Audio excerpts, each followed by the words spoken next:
Chicago. Stretched along the cold shores of Lake Michigan, it's home to almost 3 million.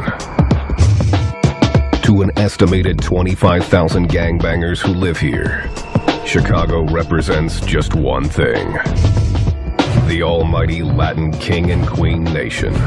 They get stronger and stronger. You know, every year they have new recruits. Every year they have new members joining in. It's like a never-ending story.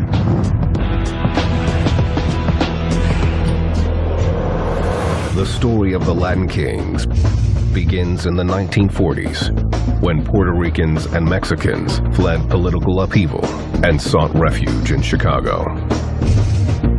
Instead, many Spanish-speaking immigrants found racism. The one thing that set an impression to me when I was in the United States was the unfairness that was shown blatantly by people in authority towards the people of color. The immigrants responded by forming what they called social groups, claiming that they strengthened their sense of community. One of those was the Latin Kings. The Latin Kings was actually formed to protect the people. Back in the days, it was to help secure the neighborhood.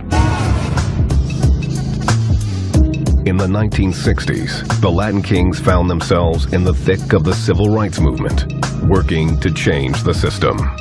They weren't a gang of thugs. They got the people together, they registered them to vote, they pushed for education, for equal rights. This dream of change didn't last long. The culprit: heroin. The Latin Kings saw there was money to be made from addiction, and the nation took a new course. The drug trade got introduced into the neighborhood. The easy money and the greed. People were getting killed left and right. By the early 1970s, the former community group earned a new label as more and more kings got into dealing. You're fighting, fight might lead to shooting or whatever it might end up being, where now it becomes a street gang. Two young leaders began to emerge as the gang's ranks swelled. On the south side, it was Raul Gonzalez, a Mexican also known as Baby King, or BK.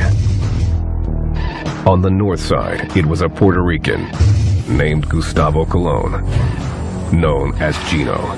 Even at the age of 18, he stood out.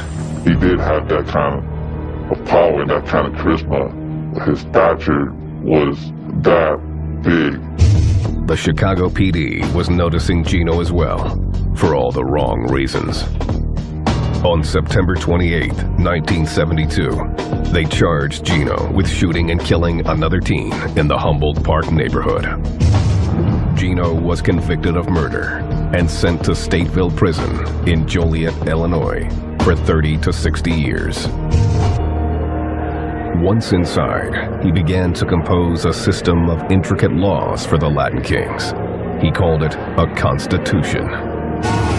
While he was in prison, he made those codes of conduct and the rules for all the Latin Kings all over.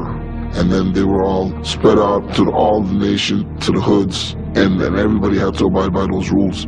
The code of conduct became the lifeblood of the nation. Back then, it was straight. You were a Latin King, you had to learn your laws, you had to know what your beliefs were. Puerto Rican immigrant Raimundo Sanchez was only too willing to follow Gino's rules.